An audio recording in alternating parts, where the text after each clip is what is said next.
Chris set this up pretty good in his last talk, talking about hunt teams. And he's actually spot on, right? Going on open hunts, unstructured, just kind of wanted to pour through the data, that's not going to find you jack shit. You aren't going to find a breach, or probably not going to find an indicator of compromise if you don't know what you're looking for, or what you're doing, or what data you're collecting, right? So my talk is going to help, hopefully, go through some ideas that I've got, some observations I've seen about hunt teams, what works. If anybody's looking to start a hunt team, I'm going to give some basics on what a hunt team is, how you should structure it, some of the processes and things that go along with that. So, just to sign here, who here has a hunt team going today? Couple people. All right, great. So I'm assuming the rest of you, raise your hand if you don't, and you're looking to do one, or just interested in it. All right, handful. All right, great. Who here has some sort of SOC or security operations capability? All right, good. All right, so we've got some basics there. So most SOCs operate like this, right? So you collect logs, events, information of some sort about what's going on in your environment, right? You pour that into some sort of system where now you're going to do some sort of analysis. You're going to run queries against it. Maybe it's correlated through some automatic regression. And then you're going to match that up against probably known attacks, known behaviors that you want to be alerted on, right? So things like, hey, I want to know when maybe 10 accounts are locked out in a very short order, like in 120 seconds across my network. Why do we do that? Because we've seen behavior like that before, and we want to stop that from happening in the future. We want to know about it, maybe because that happened because of like malicious software, right? So trying to enumerate passwords, lock out a bunch of accounts. We want to know when that stuff happens, right? So we want to be kind of a little bit ahead of it rather than getting behind it where we're getting like 40 calls that help us say, hey, I'm going to locked out, hey, I'm locked out, I'm locked out. It goes to a SOC analyst. If they validate that the event is a true security incident, we do some sort of remediation, resolve it. Hopefully we learn from that. We feed back in the loop, so then we're detecting that moving forward in the future. And that works somewhat okay, right? Everybody have SOCs? Is it working all right for you? It works somewhat, right? But it has some challenges. So they're great for detecting known attack patterns. So when we know how when the attackers work, or how they're going to work, or how they're going to attack us, we can define that, put that together in a use case, or whatever you might have, a query. We can look for it, and be alerted when that happens, right? But it struggles to work on malicious behaviors when they are brand new. And when it's things that we're not looking for, right? So that's where the hunt comes into play. The bad guys really do know, and red team guys, pen testers, know what we're looking for in the SOC. So they're pretty good about being creative in hiding what they do, and changing, altering their behaviors to evade detection. They hide in abnormal activity. So as background, I started my career in the Marines, right, as an information systems guy.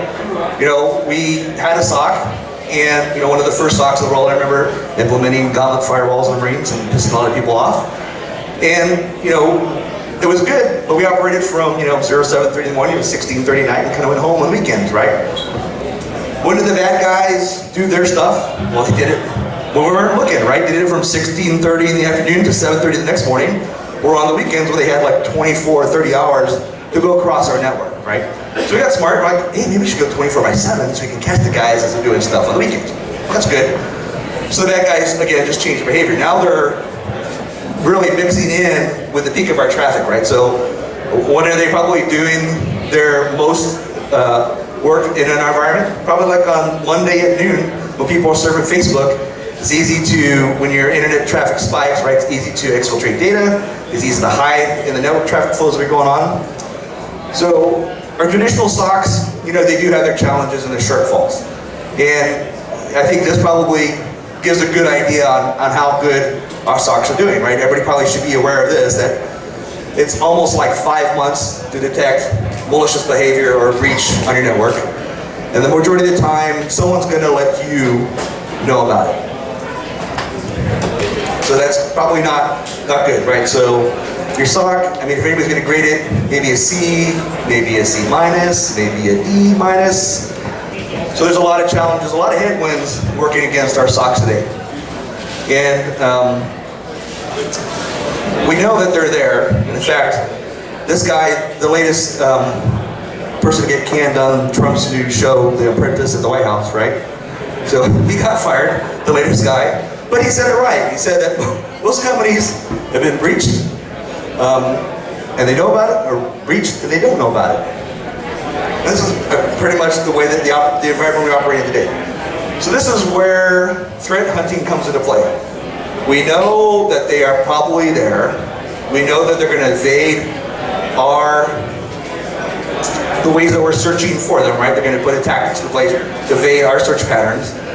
And that's where hunt teams kind of came to play, right? So we're going to start figuring out how do we find malicious or anomalous behaviors across our network. And so what is a hunt team? This is what it is, right? It's proactively looking and analyzing your data that you're collecting to figure out methods that are trying to evade your detection. It can be a mixture of manual and automated-based processes, and ideally it works together with your intelligence team, with your SOC, with your incident response team. If you got an analytics team, that's great. And we're doing two things with the hunt, right? So one is we're shifting where we're looking for a breach.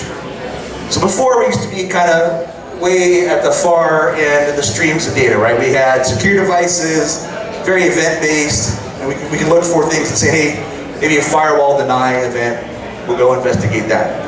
We got SOCs, so we moved further downstream, we're collecting a lot more information, we're putting together known attack patterns, verifying those and getting alerts on those, investigating, determine whether or not we're actually being attacked. Now we're down at the hunt, right? So we got oceans of data, we got a ton of data coming in, and now we're trying to figure out how do we go and find unknown attack patterns. And like I said before, you know, it's just not a straight, pure open hunt. Just say, hey guys, here's your data lake. You know, here's your Hadoop environment. Go start running queries against it and find stuff that's happening. That will never probably ever find you anything, because you can just go down the rabbit hole and do a query, then pivot, another query, and a pivot, query. I mean, use it all day long. You probably won't find anything that will be an indicator of compromise. And the other thing that we're doing is we're shifting when we look for breaches, right? So historically, we operate kind of here in the post-breach remediation. Someone told me about it, like the FBI called me and said, hey, you know, you've got something of interest, you might want to go check out. Though we were breached, now we got to remediate and work from this point. We're hoping that, you know, SOCs are going to get us into the middle, where we can at least detect the moment of breach. In the hunt program, we're hopefully getting ahead of that, and we're doing pre-breach work to find indicators of compromise when they're on the network prior to data exfiltration. And so it comes down to this, the philosophy of the hunt. And this is kind of my thoughts on how hunt teams should work and why unstructured and open hunting does not work, right? Is that the first time when we find something, it can be science, right? The second time, we want to automate it. And the third time, we want to make sure that we can push it down to the low-level analysts that detect it over and over and over again, right? So I've looked at a number of SOCs. We have a way of methodology in my company to measure the capability and maturity. We had some SOCs that said, hey, our SIM wasn't working great for us. We threw a hunt team in place, and wow, we started finding stuff. So thus, our SIM didn't work. We're going to go all hunt because that's working for us, and things should be good.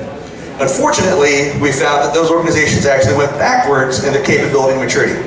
Why is that? It's this rule right here, is that our hunters are finding stuff, and if they find something of interest, and I don't have a SOC or an automated mechanism to find it over and over again, well, my hunters, they found this activity this week, that means next week they got to search for that activity and new stuff. And then the third week, that activity, new stuff, new stuff. It just builds, and you don't have enough people to do that and manage that, right? So the philosophy of the hunt really says that through automation, orchestration, correlation of events, you help to alleviate the workload of the hunters and push that down into the SOC so that they can continue to find things that you found through hunting before. So what does a hunt team look like? Can you guys see that? And then probably not even back. No? All right. So these are the capabilities that really I think a hunt team entails. And start at the top, intel collection analysis. The hunt team doesn't necessarily have to do that, but they need to be consumers and be aware of intel. And that's very important and very key for the hunt, and I'm going to talk about that. deception grid ops, enhanced detection content. So this is, if we discover something, an indicator compromise or a threat through hunting, how do we define that so that we can throw that into the SOC for them to find in later iterations of that? Rapid log analysis, system and network analysis, and timeline analysis. So these are kind of the analytical things that a hunt team needs to be doing. Malware assessment is I think important as well. Security analytics and visualization is probably the most important thing I think that a hunt team should be involved in. And then enterprise indicator searches. So hunt team operations really comprises all bits and pieces of those functions and capabilities. They don't have to do them, but they certainly have access to that so that they can validate and verify the things they're finding in their hunt.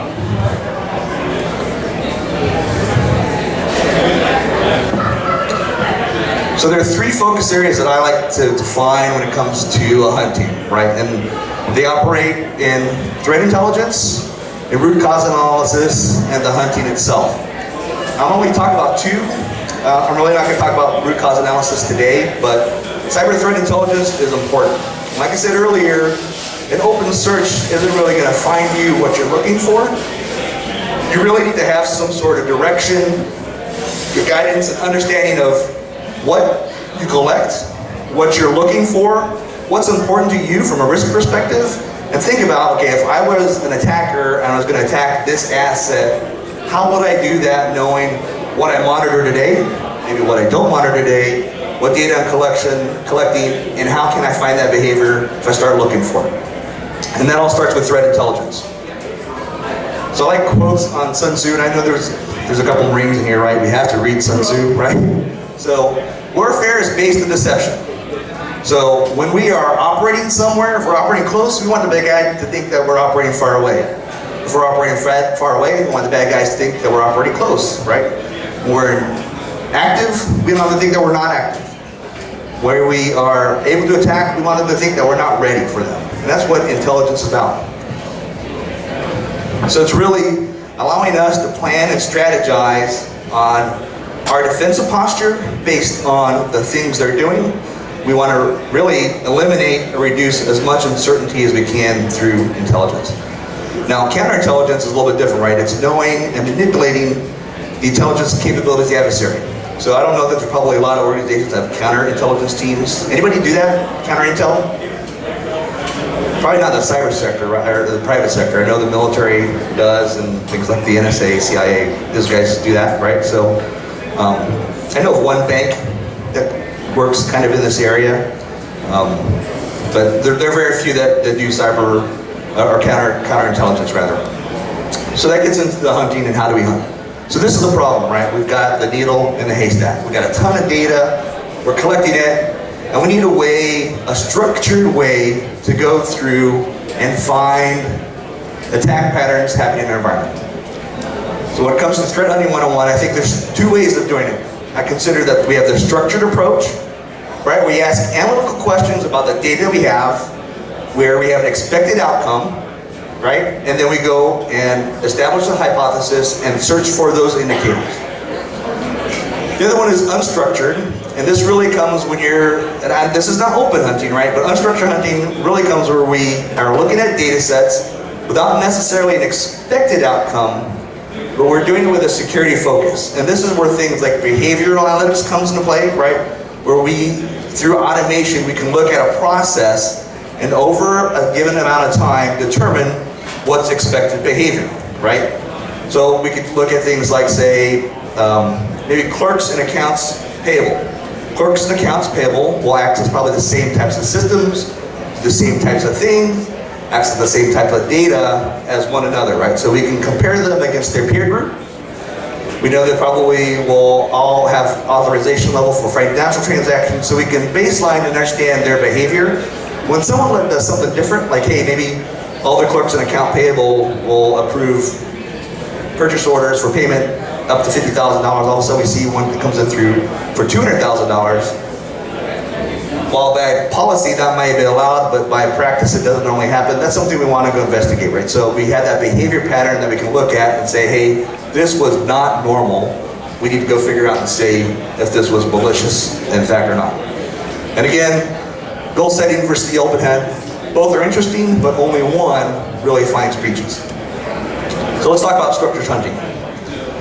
So there are 5 processes that I like to follow or think of when it comes to structured hunting, right? First, we start with analytical queries. So we develop a question, we think about, we have this data that we can obtain. What is it that we're looking for? And by example at the bottom, I think of, hey, are there any suspicious processes running on maybe an important server, a PCI server, a credit card server? Okay, so we can collect that data. We can collect certainly information about processes that are running, and then we can figure out through analytics, is there something running that shouldn't be running? Something that's unexpected in that system. So the next step is, now we've kind of put this hypothesis together, is we want to obviously get the data and manipulate it in a way so that we can take analytical tools and investigate and look at it. So for example, retrieve the process creation events for the last 90 days for all PCI systems in the example we're talking about. Okay? So we thought about it, maybe we want to know if something's running that's weird, we have a method to collect it, let's go get the data for the last 90 days and actually see what's out there.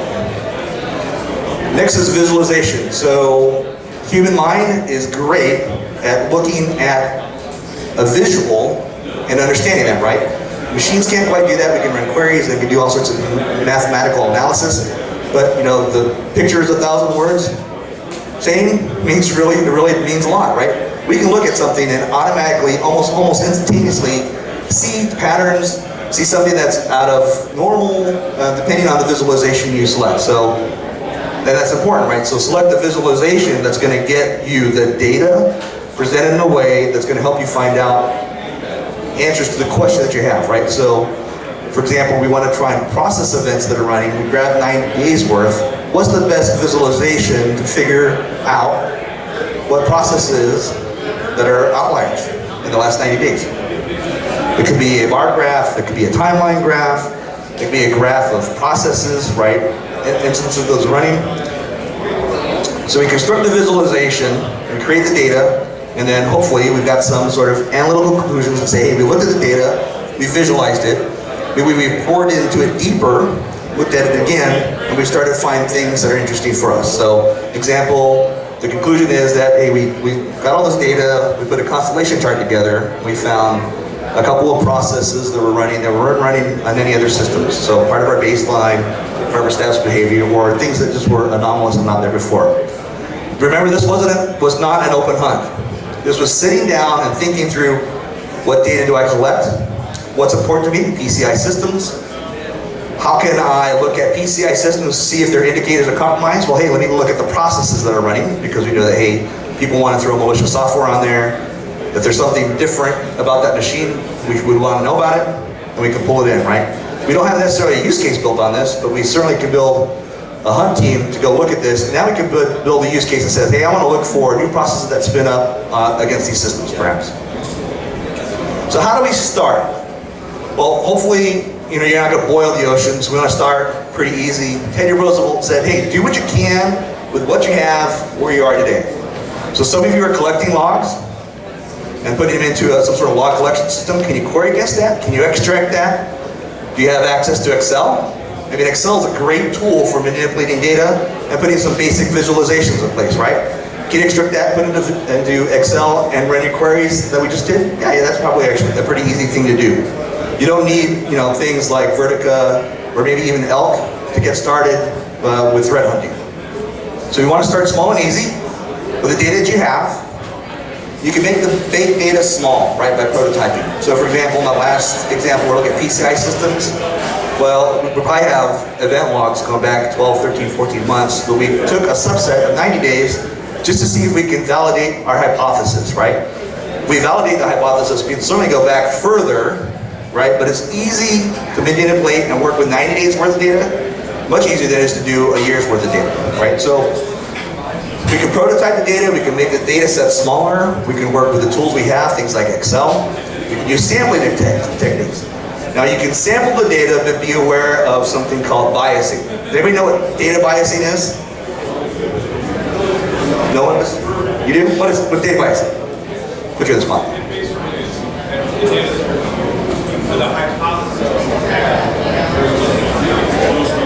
Say you're looking for what? Maybe bias, you're looking for a certain amount of information. Oh, right. So it's like personal bias. Yeah, we're looking for data. We may have something that's there, right? Biasing can also happen in sampling, where if we are taking, like, say, 90 days worth of data, or let's say, how about 13 months worth of data? Wow, that is way too much. You know, we're going to look at it in 1 week increments, right? We're going to average by week. And hey, now I've only got 52 data points to work with instead of like 100 bazillion thousand data points to work with. But in doing that, we've biased the data. We may have eliminated some of the capability and scrutiny to drill down into more detail on what's going on in that data. That's data biasing. I always love to put like a Star Trek reference, right? So Captain Kirk, my favorite guy, was a great explorer, said this, right? He said, hey, sex started right straight on in the morning. So they were explorers trying to explore the unknown, but even explorers needed a place to start, a direction to go, okay? So again, this is reinforcing that open hunt doesn't work. Open exploring doesn't work. You still have to say, hey, aim to that star, and that's where we're going to head to start our exploration. That's Peter Pan, by the way. Well, you know, he was quoting Peter Pan. He said that at the end of the movie. I looked it up. I have this movie. I don't read books. Your dad is biased. My dad is biased. All right, so when exploring the unknown, you need some direction. Right, so think of scenarios within the data you already collect. Like I said, think small, right? You're not going to boil the ocean. So you're already collecting some information. Think about, okay, how would the bad guys work? You know, hey, look at a port scan or an internal port scan data for interesting ports that are running. Are there, you know, data between network segments that should be happening, right? Do I have things happening to my printers that doesn't look like print traffic, right? So just really put on the black hat and say, if I were a bad guy and I was on my network already, how would I hide and work within that network to not trigger suspicion? So that's where, you know, open hunting is different from structured hunting in that we are putting together a hypothesis based on our thoughts about the data, about the information we're protecting, the system we're protecting, the risk in our environment, and trying to figure out how do we find behavior that is happening outside of the scope of what we're looking for. It's great for a brainstorming exercise. Anybody done anything like this before? This actually is pretty similar. It happens in the SOC, right? If we're going to put together use cases, we might have some sort of workshop. Say, hey, if we're going to think like a bad guy, we want to detect stuff in our SOC. What kind of behaviors, what kind of scenarios can we throw together of monitoring to look at that, right? So great brainstorming exercise works in the SOC as well as in a threat hunting environment. And this is where we get to some of the kind of, you know, tougher stuff of this talk, right? So if you're into math and want to walk out, I actually have a giveaway. So those who stick around at the end can have my giveaway. So don't leave because I'm going to start talking about math and data visualization and stuff. But anybody take statistics in college or high school? Yeah, so this is going to bring back bad memories. I'm sorry, and I apologize for that, right? But the hunt team, you know, my viewpoint is some people have put together a hunt team using data scientists, and that can work. But my thought is that really you got to have a security mindset. So I'd rather take security folks with a security mindset and train them on data scientists and data engineering techniques than do the other way around. But they still need to know things like, you know, the mean and medians and maximum and minimum points and standard deviation. Those are all, I think, important when you start manipulating data and visualizing it to figure out, hey, what's there. The bottom one, you know, I love process behavior charts, right? So, anybody who's used process behavior charts? I know I have. In the back. So anybody at Sprint, I think Sprint uses them pretty heavily, right? So process behavior chart really is, hey, we can understand a process that happens over time, right? And generally within that process, if there's nothing adversely affecting that process, the process will behave in a very consistent manner. However, when things go awry, when something happens to that process, we want to be aware of it, right? When maybe something breaks down, when it's not operating correctly, so we can do some root cause analysis and figure out, hey, what broke that caused maybe the time to exceed the normal threshold of this particular process, right? So a process behavior chart would usually look something like this, and it's hard to see, but you've got standard deviations 1, 2, and 3, right, from the outside, and you can see that I've got points that are outside of my third standard deviation, so I would want to go and look at that. Now what I've didn't do is I should have actually put a chart up here of what the real process looked like. If you just map out the process, data points that you have, you will never find those points that are outside the process, right? It's through manipulation and putting that into a process behavior chart using standard deviation techniques is when you're going to find points like that come out and really pretty easy to visualize, right? I mean, you guys probably saw that before with the red circles up there, right? Pretty easy to see. So there's a ton of ways to do visualization. So talked before about, hey, when you put together your hypothesis, you've collected the data, now you've got a question in your mind, how do I visualize this? Well, there's a lot of different options. So you may start with one, it may not get you anywhere, maybe you pick a different visualization, but the idea is you want a visualization that hopefully will support your hypothesis, right? So how many instances of this have happened over time? All right, that's pretty much a time graph, right? So we can do a time graph. You got parabox graph and scatter plots. And I'm going to give you some examples of how hunting with visualizations work, right? So here's one. It's anomalous file updates, right? So looking at timestamps on files, usually files on systems, servers, endpoints, etc. get updated kind of on a regular basis or on a scheduled basis, right? So we're going to look at a graph on the left-hand side that says, hey, we're going to take our data and put it over time and say, hey, there's 4 major times that files were manipulated. Well, the first one makes sense because, hey, that's on Tuesdays at midnight when we do a push of system updates to our endpoints and our servers, so they're patched and up to date, whatever, right? But we've got another bump that says, hey, there are other times when files have been updated that we weren't really necessarily expecting what happened there. Okay, so I did one visualization, found something interesting. Now we're going on the hunt, okay? So the hunt is, let's look at the clusters and see in there if there's anything that's interesting in there. Okay, and here we've got a cluster of 3 that looks somewhat suspicious. Looks a little bit different from the others, right? One of these things is not like the other, right? Is that from Sesame Street or something? So on the end, yeah, hey, we found tampered files through our hunt. Okay, now we want to take that, turn around and say, okay, how do we take this activity that we've seen and viewed and now turn it into a use case or something that our SOC can look for in the future moving forward. So another example, and this is another favorite, right, is Windows event clearing. So how many people have end users who should be clearing event logs on their systems and endpoints, right? No one should be, right? But it happens. You want to know why, because that's not normal behavior, and so we want to map it out, right? So on the left-hand side, and it's hidden behind this, is looking at Windows event clearing logs over time, averaged by week. Remember I talked about biasing? The bottom graph is actually removing the weekly average, and we see the spike. So biasing gets you the first instance where we'll never see a spike, okay? Because we've averaged we've averaged events by week. This other one, we've averaged them by hour. Now we get a spike, okay? That's where you have to be careful with biasing. It may be easy to do. Golly, if we want to look, by events by minute, events by hour, that's a lot of data points. My Excel spreadsheet doesn't handle that much. How can I remove some of that? Well, you just got to be aware. By removing some of that, you may be causing some of this, right? So we see the spike, explode the clusters, and I wish you could see. I mean, you don't really see the graph, but we saw something that was interesting. And in the end, hey, the spike was diluted. It was hidden because we averaged by hour, but the spike now shows prominently when we remove the average, and we go figure out, was this intended behavior, was it anomalous behavior, was it malicious behavior, right? It's moving down the chain of operations to figure out if this was a real event or not. This is one of my favorite graphs, right? This is looking at network port activity over time. So this is where, if you have access to a big data environment, you can consume a whole bunch of information, right? So these are packet supports, 0 to 65,000 on the left-hand side, and across the bottom is time, right?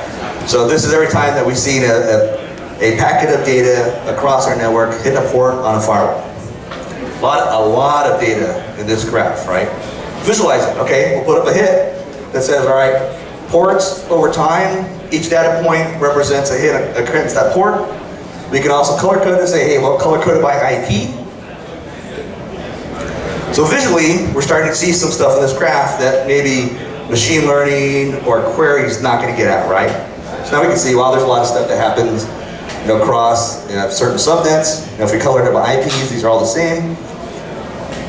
We can see, certain traffic, right? We can see, and this is hard to see, but normally on this graph, if there's a little bit better resolution, you can see port 80 traffic going across, port 443, so stuff that we're kind of going to expect. But how about the low and slow, right? Did anybody see this in here? So over time, we're talking like, I think this is like a 6-month graph, right? Over time, we saw activity moving across different ports, low and slow. Visually, we can see this now, but it's very difficult and challenging to do to figure this out in a correlation effort in your SOC and your SIM, right? So now we look into this and we got to figure out, okay, how do we detect this over time, right? And I've seen other ones where, this one's a little bit easier to see because the IP addresses were roughly the same. I've seen other ones that take months to go through like 300 ports, and each dot IP address that it originated from was different. How do you see that? I mean, only if you're looking at from like the 50,000 foot view can you see that. When you're looking, close real time and coordinating stuff that happened in the last 12 hours, you're never going to see an attack like that. All right. So I like to always think in terms of people, process, technology, and now business alignment, right? Business risk. So when we create a hunt team, here's the 4 things you want to be considerate of, right? So people, this is going to change, over time, right? But I've seen hunt teams that are pretty successful and good with 2 to 6 threat analysts operating the hunt team. Processes, obviously, you've got to have definable processes, because if you just take a couple people, or even one guy, and say, hey, here's the data, here's Splunk, or here's, a big database, Hadoop, with the data in it, have at it, tell me when you found something interesting. He's probably going to spend all his time just pouring through the data and reiterating, and not find a lot of stuff, right? So the processes give you a structure with which to operate for your hunt team, right? How do we have these brainstorming exercises? Let's talk to the SOC. Let's talk to our intel team and figure out what kind of intelligence are they collecting on things that are happening out there, what behaviors are the bad guys doing, what indicators of compromise should be aware of. Throw that into this brainstorming effort to figure out, okay, we collect this information, how do we now search this based on a hypothesis that we brainstorm together that we want to go look for. Technology, and I said, start with what you have. Excel is a great place to start doing threat hunting. Okay, when you get into real big time threat hunting, you talk about things like getting Tableau and convoy databases that operate really fast, but you don't need that to start with. Elk works great as well for threat hunting. From a business perspective, you can understand the risk tolerance, the risk behavior. What are you concerned about from your business perspective of protecting, right? So if these are most risky to us, well, obviously, we're probably monitoring that, but they're also probably high targets of attack for the bad guys that are going to be across the network. They're going to want to attack those as well. So how do we manage that? How do we have things like career progression for our operations analysts, right? Because they want a path forward to move on. How do we get people into the SOC? How do we get people into the hunt team? Where they go from the hunt team after they've kind of finished their time there, ready for something new? Maybe they could go into do like malware analysis, things like that. So those are always important aspects to consider when you're throwing together, your hunt team and your security operations group. So the competencies, again, I remember I said that they're kind of 3 groupings of competencies. So threat intelligence, hunting, and root cause analysis. So hunting is where I focus today, right? It's around looking at the data, understand what you collect, understand what's important to you, brainstorming, coming up with a hypothesis on what to search for. So don't go open hunting, please don't do that. Use a structured hunting approach to do it. If you're doing unstructured hunting, make sure that you're doing unstructured hunting in a way that is proven through analytics, right? Things like behavior analytics, where you're doing the process behavior charts. I would use process behavior chart in unstructured hunting, but that's probably about as far as I would go in unstructured hunting. If you found something interesting, well, now I found out something interesting, build a hypothesis on that. Why do I have a spike on my process behavior? What's going on there? Okay, now we can take the hypothesis and do structured hunting to go figure out, is this really something that is malicious or anomalous going on in our environment?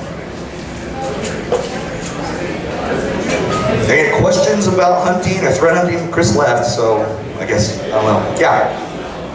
How fast do you think this will be automated? It's all mathematics and data. How fast is it going to be automated? How fast do you think automation will take over something? Oh, how fast? So how fast do you think it'll take for automation to take over? I think that automation's got a very important piece of this, right? In two ways.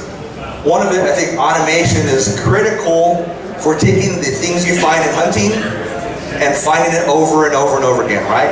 However, we find behavior. I mean, if I was, a bad guy and all of a sudden they figured out what I was doing, I'm gonna change that behavior, right? So what we're searching for is constantly changing, so automation is gonna be good.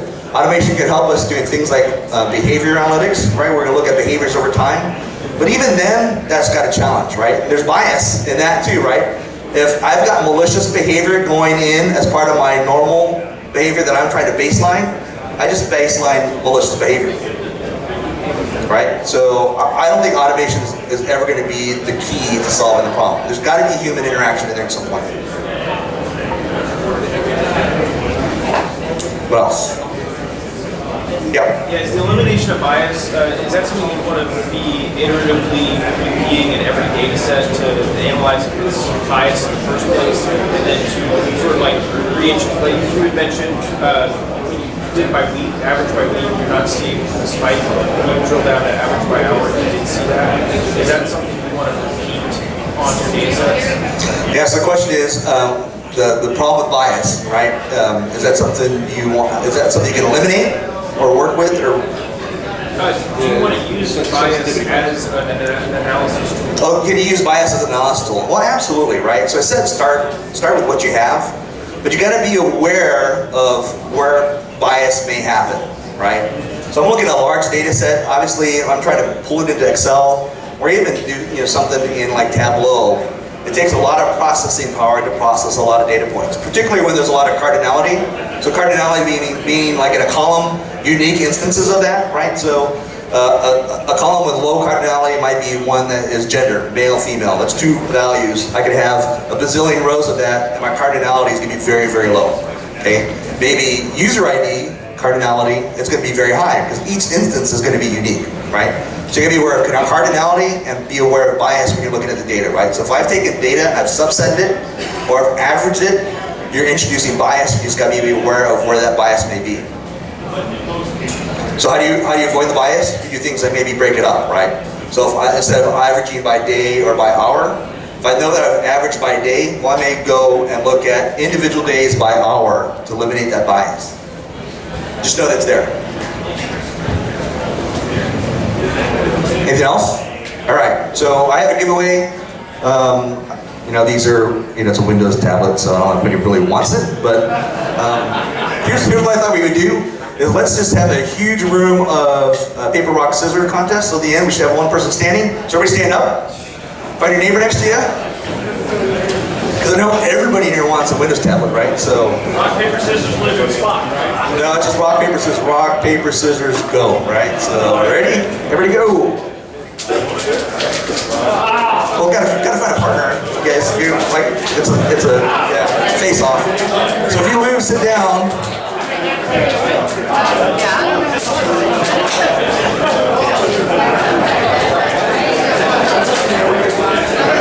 All right, got like 6 people standing.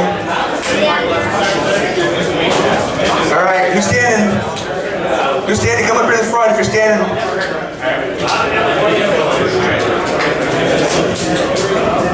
Okay, we got one here, one there, another one here, still standing? Sure, you guys have questions. All right, keep on going. We got to end with a 1. Where's Gene? There he is.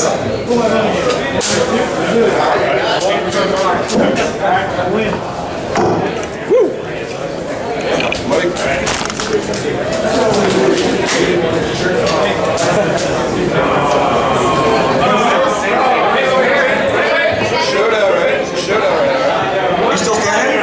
I'm still standing. These 3? Yes. All right. Figure it out. 2. Wow, what was that? Do over. 1, 2, 3. 2. Cheating, but I'm okay with it.